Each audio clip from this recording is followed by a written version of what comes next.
Hi friends, welcome back. ഇന്നിപ്പോൾ നമുക്ക് കുറച്ച് മത്തി കിട്ടിയിട്ടുണ്ട്. അത് നമുക്ക് ക്ലീൻ ചെയ്തെടുക്കാം. മത്തി തേങ്ങ അരച്ച ഞാനിന്ന് വെക്കുന്നത്.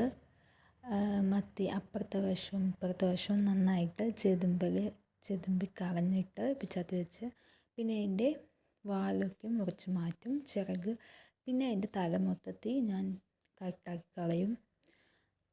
ഓക്കെ, എന്നിട്ട് അത് നന്നാക്കി നമുക്ക് ഉപ്പിട്ട് തേച്ച് നന്നായിട്ട് വൃത്തിയാക്കി എടുക്കാം.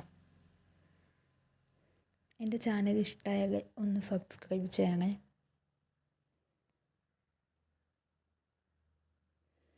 ഈ മത്തിയുടെ ചെതുമ്പലെന്ന് പറയും.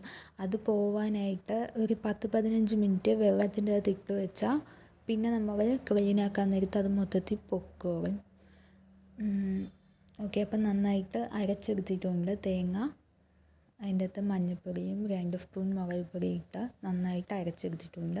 അത് നമുക്ക് ചട്ടിയിലേക്ക് ഒഴിച്ചു കൊടുക്കാം. ആവശ്യത്തിന് വെള്ളവും ചേർത്ത് കൊടുക്കണം. എന്നിട്ട് ഇതിൻ്റെ അകത്തേക്ക് നമുക്ക് ഉപ്പ് ആവശ്യത്തിന് ചേർത്ത് കൊടുക്കാം. എന്നിട്ട് ഞാൻ ഒരു പുളിയാണ് ചേർത്ത് കൊടുക്കുന്നത് കേട്ടോ. പിന്നെ അതിൻ്റെ അകത്ത് നമുക്ക് വേപ്പില ചേർത്ത് കൊടുക്കാം. ഇത് തിളച്ച് വരുന്നതിന് മുമ്പ് നമുക്ക് കഴുകി വൃത്തിയാക്കി വെച്ച മത്തി ഇട്ട് കൊടുക്കാം. പിന്നെ ഇത് തിളച്ച് വരുമ്പോൾ നമുക്ക് പച്ച വെളിച്ചെണ്ണ അതിൻ്റെ അകത്ത് കുറച്ച് ഒഴിച്ച് വെക്കാം. അപ്പോൾ ഞാൻ പാത്രമൊക്കെ കഴുകി എൻ്റെ പണിയൊക്കെ കഴിഞ്ഞു.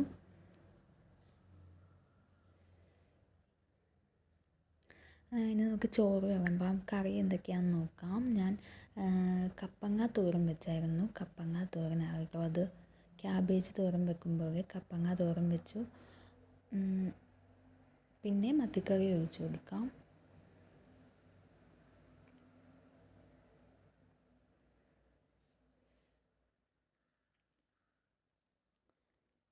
ഒരു മുട്ട വറുത്തതും വെച്ച് കൊടുക്കുന്നുണ്ട്.